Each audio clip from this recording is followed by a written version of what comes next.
Now this week was not very active, not very important events took place. I took that opportunity to present government security acquisition program, because this is one of very important topics for the prelims this year, and prelims is hardly a month ago, like month away.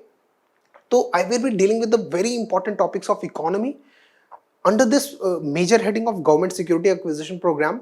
I'll be dealing with like majorly the topics that we have taken today are what is a bond, what is bond yield, and what is its implications, are bond yields rising, and how GSAP government security acquisition program addresses the concerns of rising bond yields. We are going to take these important topics. Why? Because in last whole COVID recovery phase, bond yields of not only India but also in USA have been rising, and these rising bond yields have given the markets a very hard time, because rising bond yields tell about the health of the market. Or rising bond yields, for now we consider that for a fact that rising bond yields are not a good indicator, are not a good indicator of the, like they indicate a poor health of the market, या poor health of the country. अगर sovereign bond, अब sovereign, whenever we use term sovereign, we are talking about the country. Okay. These basic terms are very important for economy, ठीक है, GS3 and prelims में तो बहुत ही important है ये bond yield rising का implication and all. That is why I have taken this opportunity to provide a very detailed explanation and in a very easy manner, ठीक है, in a very easy manner as to what is a bond, why bond yields are rising, उसका implication क्या है, and what is the government doing about it. Okay. Now we shall start this whole lecture with a very important question that we are today having is, what is a bond? Okay. So bond is an instrument, is a paper basically. Bond is a debt instrument. Very important topic that we are dealing today is, it is a debt instrument. Now what is a debt instrument? Debt instrument in the sense, okay, it is a debt instrument. Debt instrument, why we call it a debt instrument? अब simple सी बात है, date का मतलब होता है loan. अगर आप किसी बैंक के पास जाते हैं, ठीक है, if you go to a bank, okay, you ask for a loan and the bank offers you कि we will give you a loan of rupees like 5 lakh rupees का loan आप ले लो हमसे. This is how normal loan functions. This is how an individual takes a loan basically. But banks have a limited ability to loan out the funds. पूरे economy की अगर हम बात करें, when we talk about the whole economy, जो households हैं basically, households, okay, these people are the one who provide their savings to banks, ठीक है, and that savings are offered as loan to other peoples, ठीक है, like corporate या individuals. So household is the very important part in the whole economy, because households are those entities which provide funds to the bank in form of savings, ठीक है. I want all these fundamental concepts to be very properly understood, and that is why we are dealing with this topic. मतलब households अपने funds देंगी. अगर एक हम circular economy की बात करें, ठीक है, तो अगर हम एक circular economy की बात करें तो ये households और ये firms, ठीक है, तो households will provide loan to firms and firms will provide services to household. This is a circular economy, ठीक है. अब अगर हम बात करें, households will provide, like households will purchase, firms का काम क्या है? अगर हम एक सिंपल, अभी इसको छोड़ दो, we are dealing with this a basic fundamental circular economy, how circular economy works. हम बैंक को भूल जाते हैं अभी, ठीक है.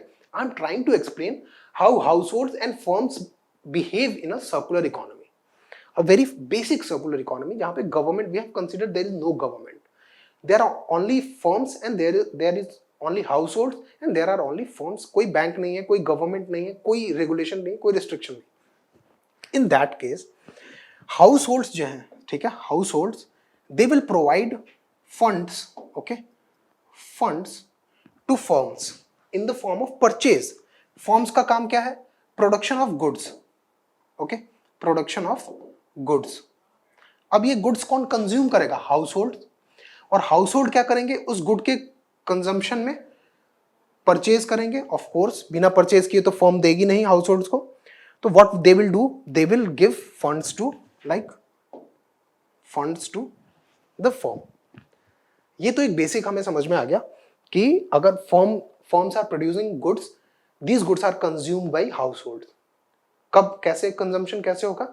This households will provide funds in the form of purchase, ठीक है, in the form of price of the good to the firm. तो आपको ये समझ में आ गया। नाउ दूसरी चीज क्या है कि फर्म्स में काम कौन करता है? ठीक है, these people work in the firms, so households are also working in the firms. They are providing their what? Manpower. If we talk, they are providing their manpower and in return they are getting wages.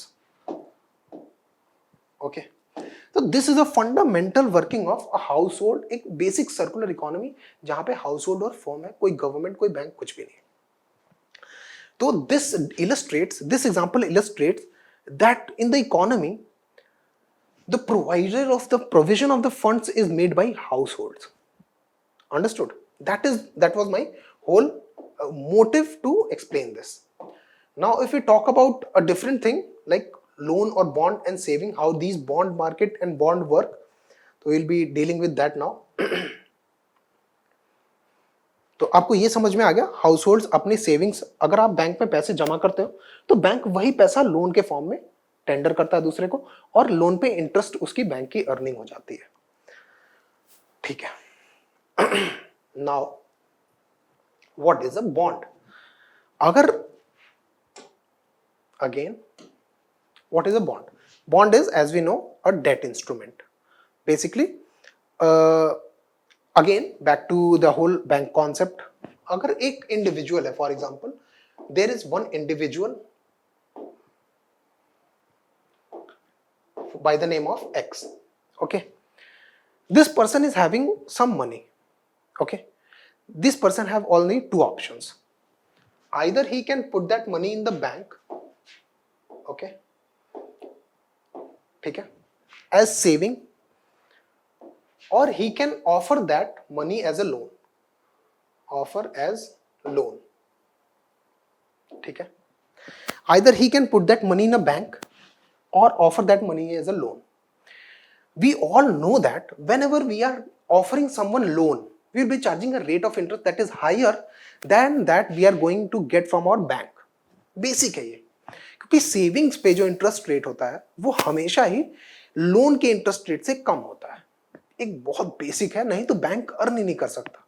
ठीक है, अगर ये bank है, अगर आप इसमें पैसे deposit करा रहे हो, तो अगर ये बैंक क्या करता है, वो पैसा लोन के फॉर्म में देता है, और लोन के फॉर्म में जो इंटरेस्ट चार्ज करता है वो हायर होगा as compare to the interest that you get from the bank after depositing money as a saving account.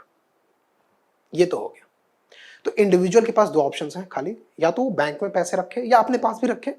ठीक है, अपने पास तो रखेगा तो कोई इंटरेस्ट अर्निंग होगी नहीं, है ना, तो वहां पे तो कंप्लीट लॉस है। लेकिन क्योंकि money is not only transactive, it is also storative, मतलब we can earn by storing money in bank, of course. So we would always like to earn money.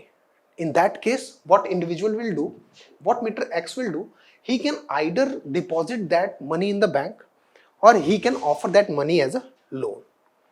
अब ये जितने भी लोन ऑफर करेंगे that उसको हम सारों को एक बॉन्ड बोल सकते हैं in simpler terms. ठीक है, इसको हम कह सकते हैं bond. Loan instruments are bonds, otherwise ये सेविंग करेगा।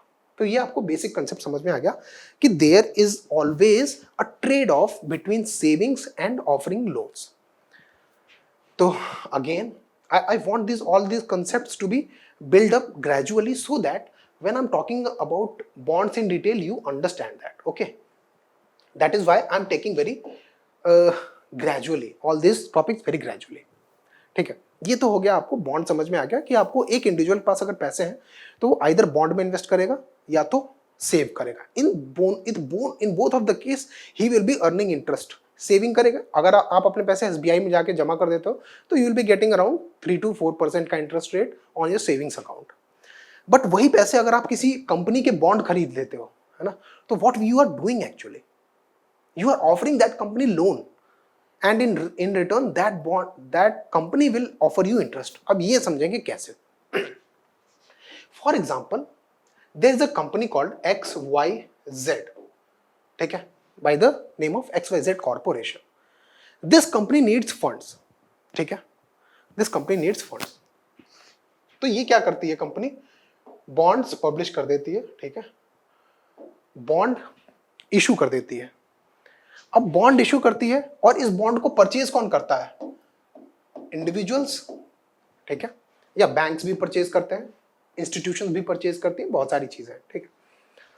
तो ये एक XYZ कॉर्पोरेशन है, ये लोन रेज करने के लिए एक बॉन्ड पब्लिश करती है। अब ये बॉन्ड है क्या, ये बॉन्ड मान लो एग्जांपल 100 रुपए का बॉन्ड है, ठीक है, 4 ईयर की मैच्योरिटी है और 10 रुपीज का कूपन है या 10% इंटरेस्ट रेट, हम ये कह सकते हैं। इसका मीनिंग क्या हुआ, that means when this individual purchases this bond, okay, he will purchase this bond at the face value when he purchases that bond in the primary market। primary market means in the first transaction that takes place, ठीक है, first transaction कहां होगा, primary market में होगा। अब first transaction में कौन seller कौन होगा, ये कंपनी खुद सेल करेगी, ठीक है, तो that will be called primary market. Secondary market वो मार्केट होगी जहां पे ये इंडिविजुअल जिसने पहले से परचेज कर रखा है बॉन्ड किसी और इंडिविजुअल को बेच रहा है, that will be called secondary market. Okay, बहुत बेसिक है। Now what this individual will do, he will pay ₹100 to the company, ठीक है, कि आप 100 रुपीज ले लो और ये मुझे बॉन्ड दे दो। इसको बेनिफिट क्या है, इसको बेनिफिट ये है कि ये हर साल के लास्ट में ₹10 इसको मिल जाएगा, ठीक है, ₹10 और ₹10।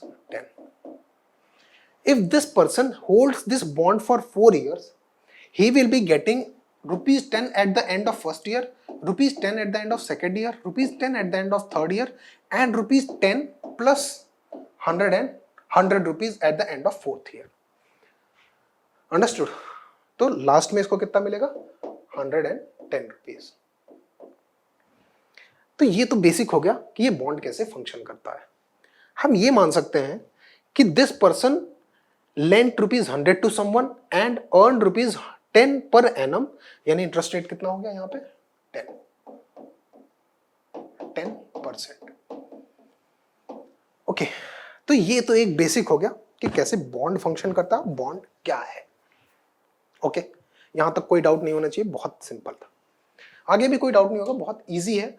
ओनली डाउट तभी होता है जब कोई सही से एक्सप्लेन ना करे या एक्सप्लेन कहीं सही से ना किया हो एग्जांपल्स के साथ। तो I hope you understood this, बहुत बेसिक, बहुत important. Okay, now we all know from our basic mathematics that simple interest, अगर हम सिंपल इंटरेस्ट की बात करें, कंपाउंड इंटरेस्ट छोड़ ही दें, simple interest SI is equal to principal into rate into time upon 100।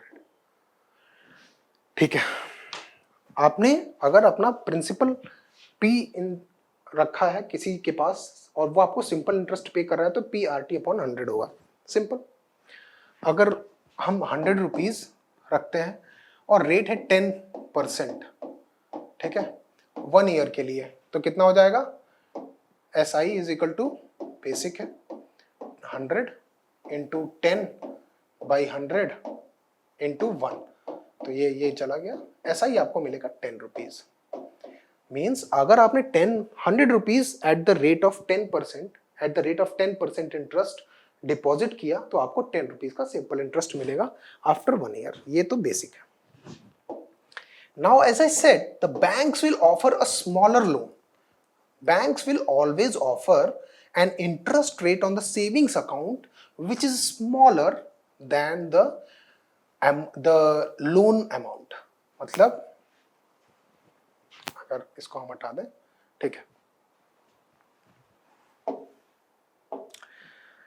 ठीक है, अगेन अब हम दूसरे मेथड से अज्यूम करते हैं कि for example a person by the name of x has ₹100, ठीक है. He wants to earn from this. What he can do, he can either offer it as a loan, or he can either deposit in the savings account. Now what happens is, this person sees that a bank offers interest rate of 5% अगर आप bank में deposit करते हो, ठीक है. और यहीं पे एक बॉन्ड है जो कि ₹100 पे ही ₹10 ऑफर कर रहा है पर एनम. तो एक बेसिक सिंपल बिना मैथमेटिक्स के ही आपको पता है कि ये वाला ज्यादा बेहतर ऑप्शन है as compare to this one. तो हम सारा पैसा इसमें इन्वेस्ट क्यों नहीं कर देते? Why don't we invest all our money in that? Very important point comes here is risk. Savings accounts have very small risk. Like banks are very stable entities, ठीक है. And in case banks fail, we have at least at least some of our money is insured, है ना. In one of our earlier lectures also we have studied about DIGC, Deposit Insurance Guarantee Corporation, which guarantees our deposits in the bank. कितने रुपए तक? 5 lakh rupees तक के हमारे deposits secured है या इंश्योर्ड है. But none of your penny, not even a penny is insured in this. And that is why risk high होने की वजह से ही यहां पे इंटरेस्ट रेट भी हायर है. Okay, this is the risk premium. Interest rate यहां पे आपको हाई इसलिए मिल रही है क्योंकि a risk premium has been attached to it. I hope you understood this. Okay,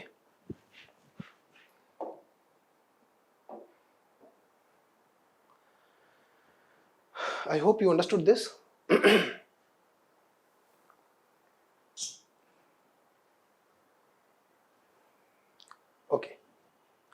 Now again we will be taking another very simple example, ठीक है.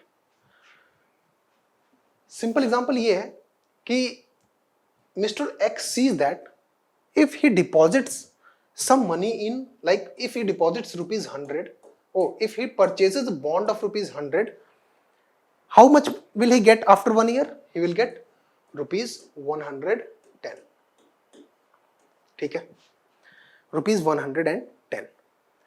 नाउ अगर बैंक का इंटरेस्ट रेट 5% है, ठीक है, बैंक का इंटरेस्ट रेट कितना है? 5%. तो बैंक में अगर डिपॉजिट हम करेंगे तो कितने पैसे आज डिपॉजिट करें? अगर बैंक 5% इंटरेस्ट दे रहा है, ठीक है, और बॉन्ड पे ₹10 या 10% इंटरेस्ट मिल रहा है, तो how much money will have to deposit in our bank account so that we will get ₹10? 110. तो सिंपल है, 110 SI is equal to PRT upon 100, PRT upon 100, ठीक है. तो SI is equal to, again अगर हम PX मान लें, into 5 into T upon 100. Okay, अगर ये this is become very mathematical. Eraser. I will rather take a different example so that it becomes easier. How? See, without even getting into mathematics, ₹100 deposit करने पे आपको 110 मिल रहा है. We know that interest rate is 5% in bank, ठीक है. Bank में 5% interest rate है. Of course we will have to deposit amount higher than 100 to get the same amount. अगर हमें इतना ही आउटपुट लेना है, ठीक है, इतना ही आउटपुट हमें अपने बैंक से लेना है, ठीक है, तो हमें बैंक में ज्यादा पैसे डिपॉजिट करने पड़ेंगे, more than 100. For example we consider ₹103. अगर हम ये अज्यूम कर लें कि 5% इंटरेस्ट रेट पे ₹103 जमा करने पे हमें एक साल बाद ₹110 मिल जाते हैं, तो ₹103 जो है वो हमारे इन्वेस्टमेंट का प्रेजेंट वैल्यू हो गया. ओके, मतलब आपके पास अब दो सिंपल एग्जांपल्स हैं. हम पहले इनपुट साइड से देख रहे थे, now we are looking from the output side. That is, अगर हमें ₹110 का आउटपुट चाहिए, अगर हमें if we want to earn ₹110 from ₹100, okay, then either we can purchase a bond जिसपे 10 रुपीज का 10% का प्रीमियम हो या कूपन रेट 10% हो, और we can go into a saving account. लेकिन we know that saving account में इंटरेस्ट 5% ही मिल रहा है, यहाँ पे इंटरेस्ट 10% मिल रहा था, तो we will have to deposit more than 100 rupees in the our saving account to get the same amount of return in the end of the day. So what will happen is कि all the people will, what will all people do, what will all people do now. अब यहाँ पे हमारे पास आ गया demand and supply का concept. कैसे? what all people will do is all people will rush to purchase the bonds. क्यों? bonds तो 100 rupees पे ही आपको 110 दे रहे थे, है ना, 110 दे रहे थे, सॉरी, और सेविंग अकाउंट में आपको कितना मिल रहा था? रुपीज 103 डिपॉजिट करने पे 110 रुपीज मिल रहे थे. ठीक है, I hope you understood this. क्यों? क्योंकि यहाँ पे सेविंग डिपॉजिट में रेट ऑफ इंटरेस्ट ही लो है. तो अगर आपको 110 rupees at the end of the year चाहिए तो आपको you have to deposit more than 100 because interest rate is low. In that case, everyone will rush to purchase these bonds. अब everyone is trying to purchase that bond. So what will happen? The demand of the bond rises. When demand rises, price rises. Because if we consider the supply fixed and the demand is rising, what will happen? The price will rise. अब ये price कहाँ तक rise होगा? ये price तभी तक rise होगा जब तक कि ये बॉन्ड कॉम्पिटिटिव है as compare to the savings account. क्यों? क्योंकि अगर ये बॉन्ड 103 से भी ज्यादा रुपए में बिक रहा है तो savings account is safe also. तो why not deposit in the saving account as compare to the purchasing a bond which has a risk.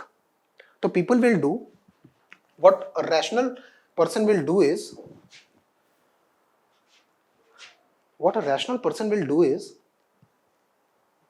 when all people try to purchase the bond, the price of the bond rises, but up to a certain point only.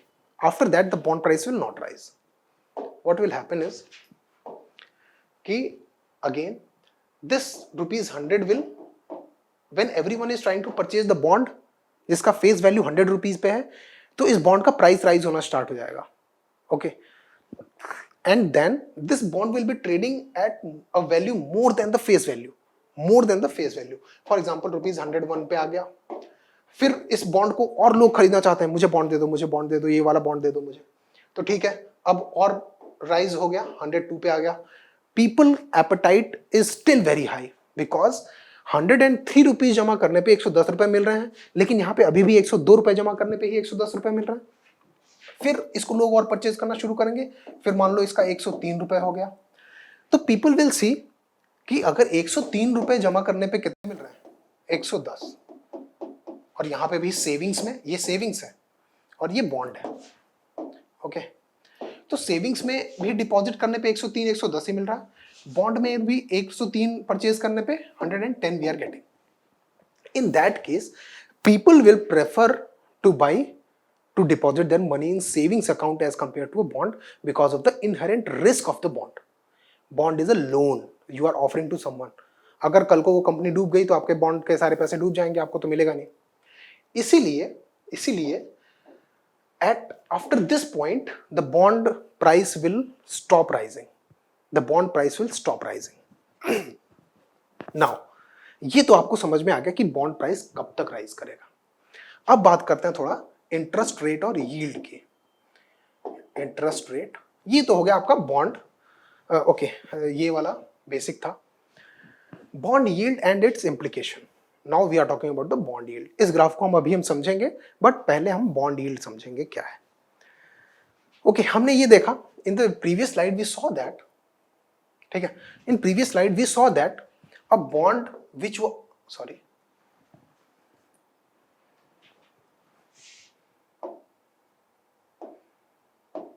okay, in previous slide we saw that if a person is having rupees 100, he can either invest that rupees 100 into a bond or he can invest that rupees 100 into a saving account. Now in the second point we saw that everyone will try to purchase a bond. Why? Because bond is offering a higher rate of interest. Bond पे 100 rupees invest करने पे आपको 110 rupees मिल रहे थे, and saving interest पे आपको 104, 5, 6 rupees invest करोगे तब आपको 5% इंटरेस्ट रेट के हिसाब से आपको कितना मिलेगा, 110। और ये इनहेरेंट पैराडॉक्स क्यों है, क्योंकि लोन जो आप ऑफर करते हो किसी को in form of a bond, when you purchase a bond, what we are basically doing is we are offering loan to someone. Okay, when we are purchasing a bond, we are offering loan to someone, तो उस पे हमें interest मिलेगा, right? तो जब हम किसी को लोन देते हैं तो what we charge a risk premium, ठीक है, and that is why we charge a higher rate of interest. Okay, अगर मेरे पास 100 रुपीज है, मैं आपको दूं या किसी और को दूं, तो I will be charging higher rate of interest because I don't know कि मेरा पैसा वापस आएगा कि नहीं। बट वही पैसा जब मैं अपने बैंक में जाके डिपॉजिट करता हूं तो they will be offering me a very lower rate of interest because they are sure कि they will be able to return my money. Okay, तो saving deposits have a lower rate of interest as compare to the loans, ठीक है, this is the fundamental concept. Now we saw that if you have ₹100, अगर 100 rupees का bond है, if the bond is if the bond has a face value of ₹100 and in ₹10 का interest है या 10% interest है, ठीक है, and when the saving account में अगर 103 रुपए जमा करके आप सेम रिटर्न अर्न कर सकते हो, तो इस बॉन्ड का प्राइस तभी तक राइज होगा जब तक ये सेविंग अकाउंट के प्रेजेंट वैल्यू तक ना पहुंच जाए। This is called present value, understood? Now bond yield, we saw that 100 rupees पे 10% का इंटरेस्ट मिल रहा है, दिस इज कॉल्ड इंटरेस्ट या yield of the bond, yield of the bond. ये तो हो गया एक बेसिक एग्जांपल, लेकिन इस बॉन्ड की डिमांड बहुत ज्यादा हाई हो गई, अगेन बॉन्ड की डिमांड बहुत ज्यादा हाई हो गई, एंड अब ये बॉन्ड का फेस वैल्यू कितना है, 100 है, but it is trading at a value higher than its face value. For example 103 rupees का ये मार्केट में मिल रहा है, अगर मैं 103 रुपीज का ये बॉन्ड खरीद के लाता हूं घर, ठीक है, तो I will pay ₹103, but the bond will pay me ₹10 only. Why? Because interest rate is fixed on the face value of the bond. Although I have paid ₹103, but the face value of the bond does not change. Face value of the bond is ₹100. What will happen? I will get ₹10 at the end of the year. Now, is this ₹10 10% of 103 या less than? Of course less than, है ना?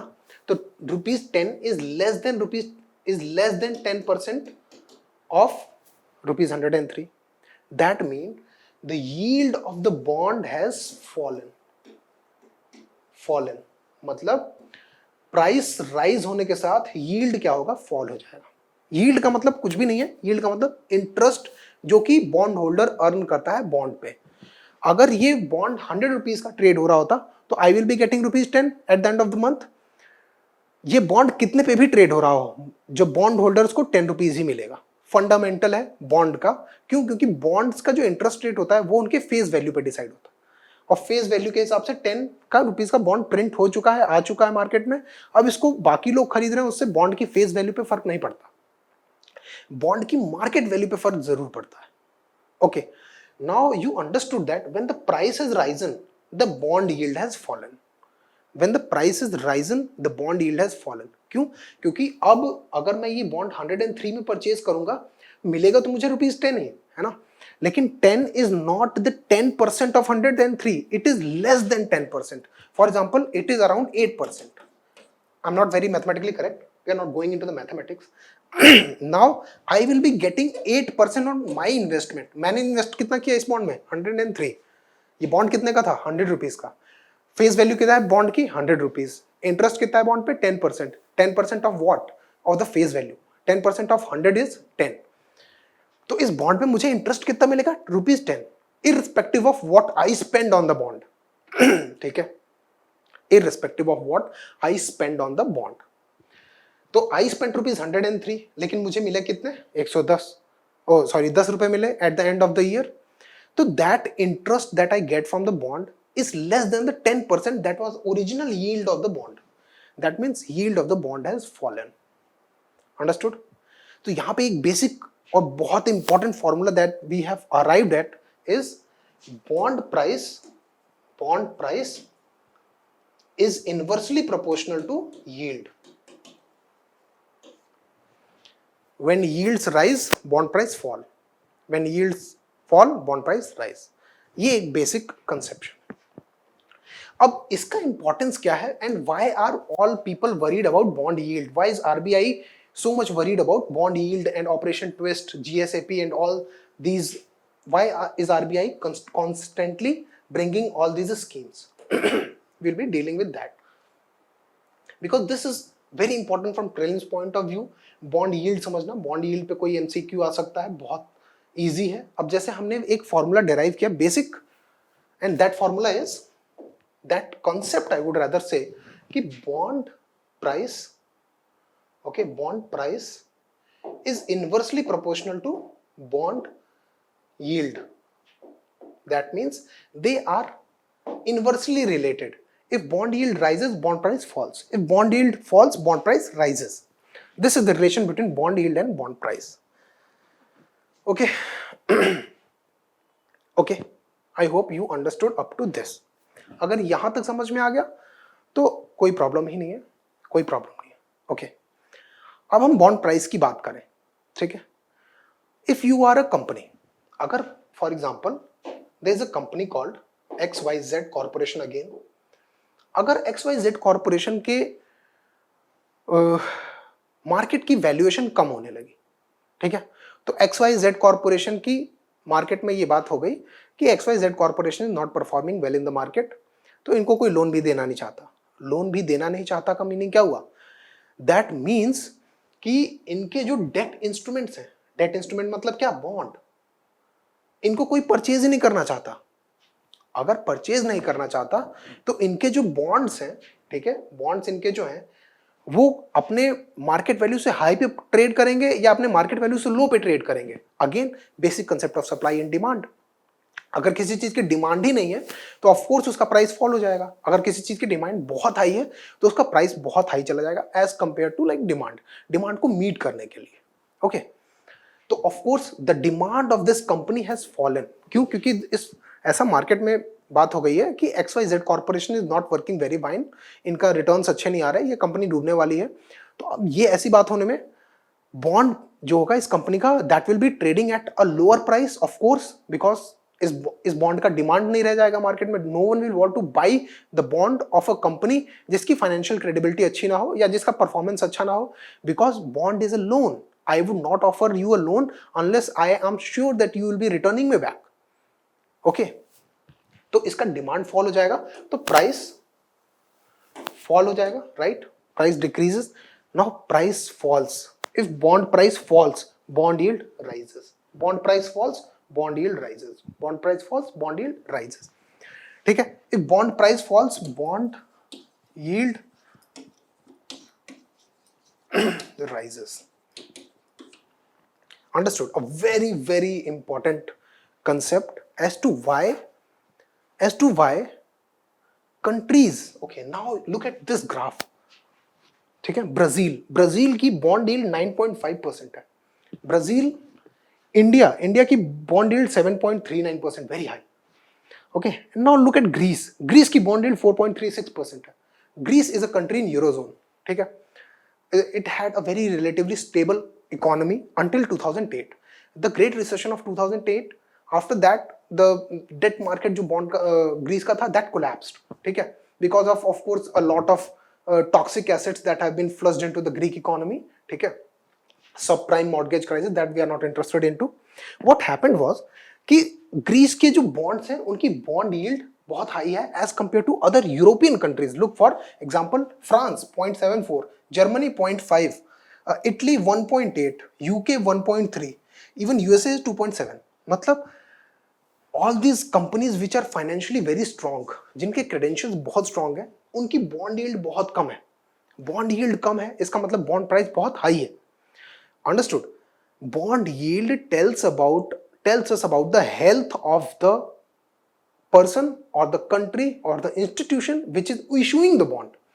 अब ये sovereign bonds है. Sovereign bonds मतलब those bonds which the governments issue. Like India में sovereign bonds like T-bills and G-secs. Government securities, जो government securities issue करती है उसको सॉवरेन बॉन्ड कहते हैं. सॉवरेन बॉन्ड मतलब द बॉन्ड और the loan instrument that has been issued by the sovereign. Sovereign मतलब गवर्नमेंट, गवर्नमेंट मतलब सुप्रीम अथॉरिटी. ये रेटिंग है not of the corporate bond but of the sovereign bonds. I have taken this from the Hindu. Thanks and credits to them. This has been a very great help in explaining this. Now you can look, India का bond yield is around 7.3%.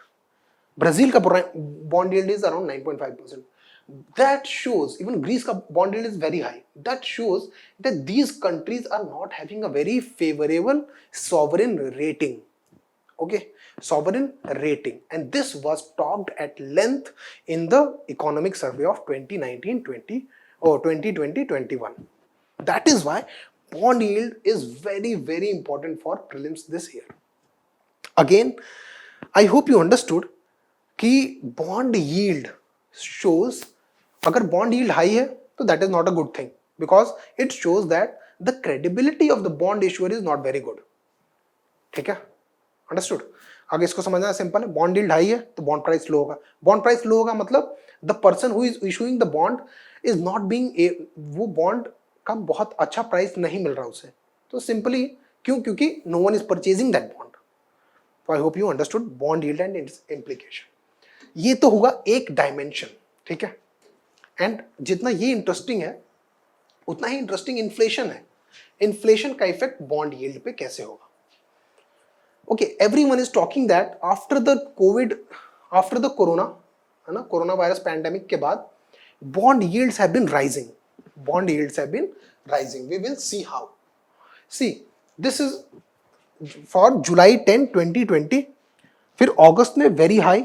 फिर यहाँ पे operation twist and all these, मतलब government securities acquisition plan यहाँ पे आया. And then government securities acquisition plan से यहाँ पे बॉन्ड यील्ड थोड़ा नॉर्मलाइज हुई, 6.3 से 5.9 के अराउंड आई. And then also the bond yield has been rising. ठीक है, February 15, 2021 में bond yield was, that means it is about the 10-year benchmark bond yields. 10 year का मतलब लॉन्ग टर्म बॉन्ड यील्ड्स. दो प्रकार के बॉन्ड होते हैं, शॉर्ट टर्म यानी T bills, the ones that are issued for a period of less than 1 year, and G-Secs या government securities. ठीक है, there are two kind of bonds that are issued by government. The first one is T bill. T bill is for less than 1 year. ठीक है, and G-Secs are for a period of more than 1 year. Okay, now this I took from RBI, Bloomberg website है, वहां से मैंने लिया था. And you can clearly see that from 2020 to 2021 the bond yield has been rising. Rising bond yield, अगर Indian government के bonds की bond yield rise हो रही है, that shows that the finances of Indian government are not very well. ठीक है. Now if we talk about inflation for a while, what inflation does is, ठीक है, what inflation does, अगर inflation मतलब general rise of price. Inflation will be caused when the supply of money is excess, yeah, value of money is low. Very important point to note here is inflation is caused when either supply of money is very high, ठीक है, या ठीक है, supply of money is very high, which will lead to reduction in the value of money. Okay, मतलब जो चीज पहले 10 रुपए में मिलती थी वो ₹15 में मिलने लगी अब. मतलब पर यूनिट ऑफ मनी की जो वैल्यू है वो कम हो गई, राइट? क्योंकि पहले भी एक चॉकलेट ₹10 में मिलता था. चॉकलेट एक ही मिल रहा है लेकिन अब 15 में मिल रहा है. तो ऑफ कोर्स चॉकलेट की वैल्यू कम हुई है, रुपीस की वैल्यू, ऑफ कोर्स रुपीस की वैल्यू कम हो गई है. ठीक है, क्योंकि अगर रुपी की वैल्यू बढ़ी होती तो कम रुपए में ही हमें प्रॉपर ही सामान मिल जाता. लेकिन रुपीस की वैल्यू डिक्रीज हो गई, that is why we are able to get it at a price higher than ₹10. तो this is basic inflation. Okay, now what happens, what is the impact of inflation on borrower and lender? That is very important from prelims point of view, and there is definitely going to be at least one question from this lecture that we are doing here. ठीक है, now inflation का impact क्या होगा? Inflation ठीक है, on borrower, okay, borrower and lender. It is also very important to understand. These are very important things from prelims point of view. ठीक है, okay. For example, the lender has lent rupees 100, okay, at the rate of interest 10%. Rate of interest 10%. यानी इसको हर month, अगर हम monthly मान ले तो हर month ₹10 वापस करने हैं. ठीक है, अगर सडनली बोरोवर के पास पहले पैसे कम थे लेकिन अचानक ही पैसे बहुत ज्यादा हो गए, तो of course the amount of what will happen, inflation will lead to, अब ये जो 10 रुपए हैं, ठीक है, इस 10 रुपए, this lender was getting ₹10 from borrower every month. ठीक है, अब ये 10 रुपीज का क्या करता था, एक चॉकलेट खरीद लेता था और यही खा के पूरे मंथ रहता था. ठीक है, आई होप यू अंडरस्टूड कि एक बहुत सिंपलिस्टिक एग्जांपल ले रहे हैं कि this lender has lent ₹100 to borrower. ठीक है, and borrower pays ₹10 every month back to the lender. What lender does is, lender खाली चॉकलेट खाता है. Lender does not eat anything else, neither does he do anything with his money, but he eats chocolate all the day, and he eats one chocolate for 1 month. What he does is, और ये chocolate का price ₹10 है. ठीक है, what he does is when he gets ₹10 from the borrower, he invests that ₹10 into a chocolate and purchases it and eats for the whole month, and then again next month he get ₹10.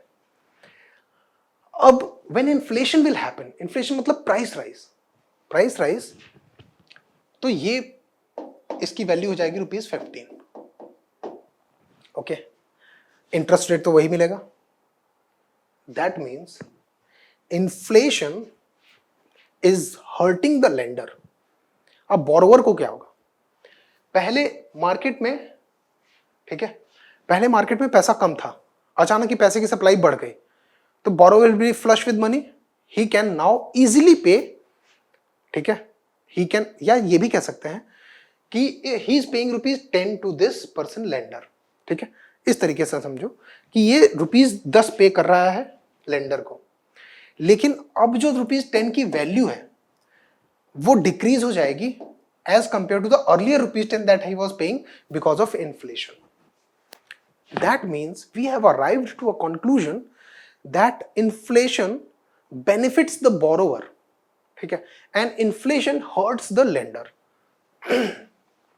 inflation, ठीक है, inflation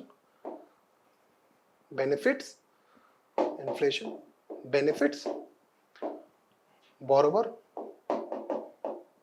okay, and hurts lender. ठीक है, अब ये हमें समझने की जरूरत क्यों पड़ी. We were talking about the rising bond yields. Bond yields का इन्फ्लेशन पे, लाइक इन्फ्लेशन का बॉन्ड यील्ड्स पे क्या इंपैक्ट है, that we are going to analyse. What happened was, after the corona, every country, all the countries were like Japan and India and like USA, every country was, Britain gave like a fiscal stimulus of about $900 billion rupees. तो ये क्या हुआ, economies जो थी, ठीक है, economies got flushed with cash, got flushed, है ना, the term is flushed with cash. This economies had access cash with them. अब मनी की सप्लाई बहुत ज्यादा बढ़ गई, जिसकी वजह से जो लेंडर्स थे, लेंडर कौन है मार्केट में, the people who purchase bond या सेल बॉन्ड. सिंपल है, the people who purchase bond, because when you purchase bond you lend your money to the corporation और द कंट्री और the any person who is issuing the bond, and in turn you get interest.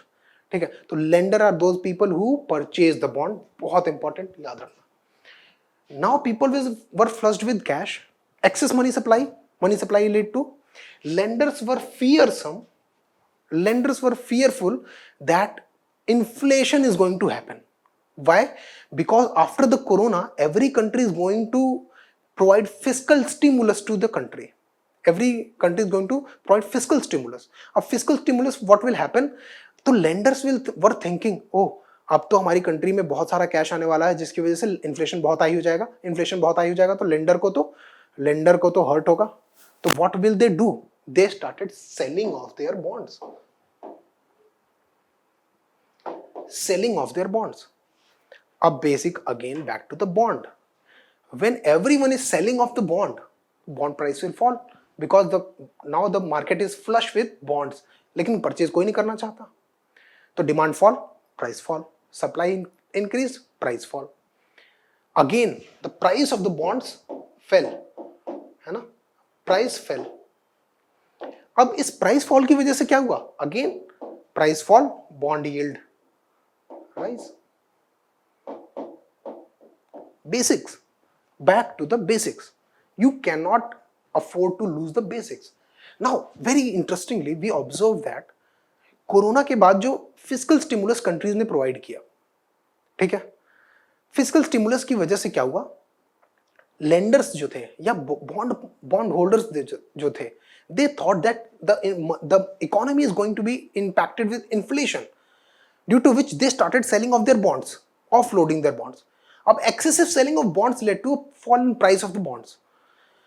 अब price fall होने की वजह से क्या हुआ, yield rise हो गई. और यील्ड राइज होने का मतलब क्या है कि market sentiment is not good. Okay, मतलब एवरीवन इज, अगर बॉन्ड यील्ड राइज होता है in the very beginning we understood कि how bond yield impacts the market sentiment, and that is why when yield started rising RBI stepped in, कहा कि नहीं bond yield rise नहीं होने देंगे, हम क्या करेंगे, ओएमओ करेंगे. अब देखो बैक टू आवर लेक्चर.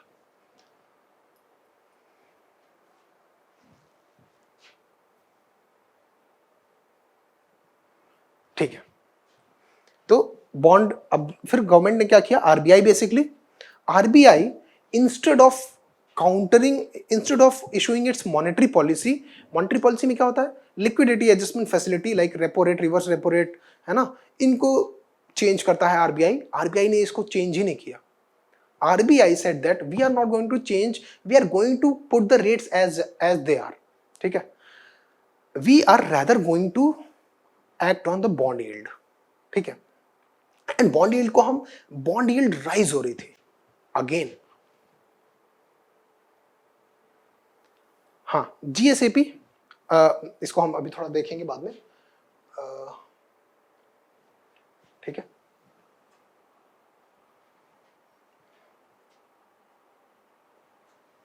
ठीक, अगर बॉन्ड यील्ड्स राइज हो रही थी तो RBI said that we are going to control the bond yield, क्योंकि वी नो कि बॉन्ड यील्ड का राइज होना is not a good thing, everyone knows that, and RBI से ज्यादा अच्छे तो कोई नहीं जानता. तो RBI said that we are not going to let the bond yield, ठीक है, rise, we are going to curb you. कैसे कर्ब करेंगे बॉन्ड यील्ड राइज को? कर्ब करने के लिए क्या हुआ, बॉन्ड यील्ड राइज हमने देखा कि क्यों हो रही थी, क्योंकि इन्फ्लेशन के एंटिसिपेशन में द लेंडर्स और the bond holders started selling off their bonds. Like government के जो बॉन्ड होल्डर्स हैं, गवर्नमेंट के जो बॉन्ड होल्डर्स लाइक इंस्टीट्यूशंस, है ना, पीपल या corporates, they all started selling off their bonds because they thought कि इन्फ्लेशन की वजह से हमारा तो लॉस होने वाला है. ओके, तो in that case bond yield was rising, bond yield rise हो रही थी. गवर्नमेंट या RBI wanted to curb the bond yield rise. RBI started कि चलो ठीक है, हम क्या करते हैं कि we start purchasing the bonds. ठीक है, तुम बेच रहे हो, ठीक है, बॉन्ड होल्डर, तुम बॉन्ड बेच रहे हो, कोई बात नहीं, हमारे पास तो बहुत सारा पैसा है, हम बॉन्ड खरीदेंगे, तुम बेचो.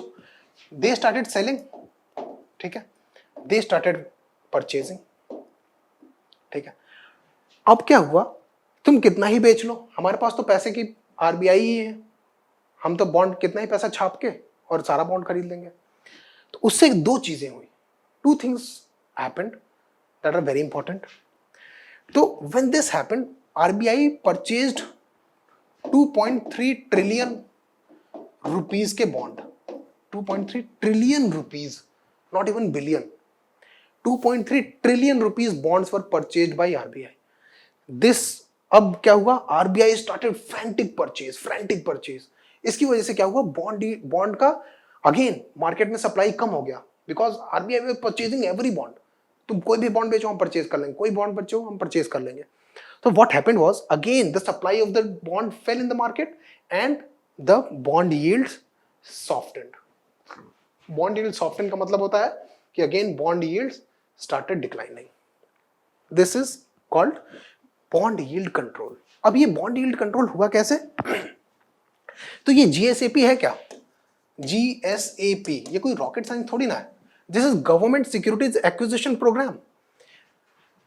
गवर्नमेंट सिक्योरिटी मतलब गवर्नमेंट के bond, acquisition that we are going to purchase, program, यही प्रोग्राम है। अब ये जीएसएपी एक्चुअली क्या है, ओएमओ है। ओएमओ मतलब open market operation. Open market operation, when RBI purchases bonds in open market, that is called open market operation. Secondary market में purchase करता है आरबीआई, दैट इज सिंपल। तो when RBI started purchasing all this government securities, ठीक है, तो bond yields softened, ये bond yield से soften हो गई। This was the aim of RBI. ठीक है, I hope you understood the whole concept of bond yield, government securities acquisition plan and everything.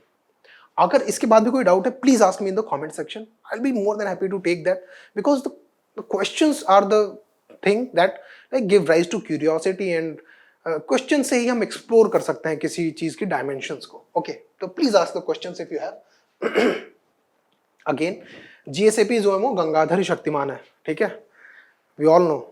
बाद में हमें पता ही चल गया था कि गंगाधर ही शक्तिमान है, गीता विश्वास को भले ना पता हो, but we know now that GSAP is nothing, no rocket science, you are simple OMO, and OMO को हम बहुत अच्छे जानते हैं।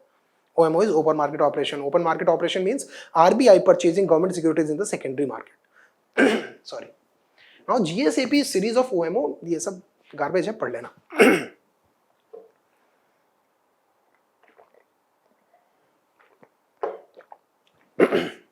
हाँ, एक इंपॉर्टेंट पॉइंट, बॉन्ड यील्ड्स तो सॉफ्टन हो गई ओएमओ से।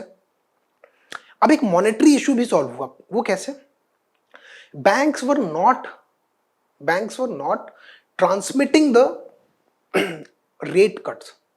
रेट कट मतलब आरबीआई का एम था कि कोरोना के बाद हम ज्यादा से ज्यादा रेट कट करें और हम क्या करें, इकोनॉमी में डिमांड राइज करें। लेकिन banks were not able to transmit that rate cut to the user, ठीक है। तो बैंक आरबीआई ने क्या किया कि चलो ठीक है, तुम इस तरीके से नहीं मान रहे हो, दूसरे तरीके से मना लेते हैं तुमको। कैसे? What they did was, when ये सारे बॉन्ड होल्डर्स होते कौन है? गवर्नमेंट बॉन्ड्स को ज्यादातर होल्ड कौन करता है? इंडिविजुअल्स कर सकते हैं। Now RBI has started a window जहां पे individuals can hold a bond, but basically government bonds are held by either RBI or basically banks, okay, और पब्लिक डीलर्स है ना, या बॉन्ड डीलर्स जो होते हैं, या ऐसे institution, non banking financial corporations है ना, ये सारे इंस्टीट्यूशन गवर्नमेंट के बॉन्ड्स को होल्ड करती हैं। Now we know that SLR quota, SLR मतलब statutory liquidity ratio, SLR quota में banks can hold up to 19% of government securities, ठीक है। एसएलआर मतलब every bank has to maintain at least up to 19% as a liquidity cash. Liquidity के लिए maintain रखने के लिए they have to hold at least 19% of government securities in the form of like they can not sell, ठीक है। तो अब क्या हुआ कि they were not transmitting the lending rate cuts, repo rate cuts को वो ट्रांसमिट नहीं कर रहे थे। ये हमने दूसरे लेक्चर में मॉनेटरी पॉलिसी ट्रांसमिशन में डिस्कस किया हुआ है, please go through that, search कर लेना monetary policy transmission, Tarun IAS, you will get that कि क्यों नहीं कर रहे थे, marginal facility, marginal cost of lending rate और ये सारा concept we have discussed in that, we are not going to discuss that. Now we are discussing कि how this affected OMO, how OMO or GSAP has affected the lending rate, transmission of lending rates. Now when RBI started purchasing these bonds from market मतलब banks and NBFCs and all, तो banks were the major holders of the bonds, ठीक है। तो banks ने अपना bond cell करना शुरू किया, तो बैंक्स के पास एक्सेस कैश आ गया। अब बैंक्स के पास एक्सेस कैश आ गया तो बैंक्स क्या करेंगे? ऑफ कोर्स बैंक के पास बहुत आराम से पैसा लेंड करने के लिए है, तो आराम से लेंड कर सकते हैं, मतलब they do not have to raise या they do not have to charge a higher rate of interest, and that is why when banks were flush with cash they reduced the lending rates. This is called monetary policy transmission. I hope you understood that. That is all for OMO GSAP. ठीक है, ठीक है. This is not important. This is also not important. तो that was all for bond yields. हमने bond yields में बहुत ज़्यादा चीज़ें और बहुत इंपॉर्टेंट और अच्छी इंटरेस्टिंग चीज़ें सीखी, लाइक कि बॉन्ड यील्ड क्या होता है, बॉन्ड कैसे फंक्शन करता है, और बॉन्ड यील्ड का, बॉन्ड प्राइस का बॉन्ड यील्ड पे क्या इम्पैक्ट पड़ता है, बॉन्ड यील्ड की वजह से मार्केट कैसे फंक्शन करती है, एंड आरबीआई का क्या रोल है बॉन्ड यील्ड को कंट्रोल करने में. That is all for GSAP. If you have any issues, kindly ask me in the comment section.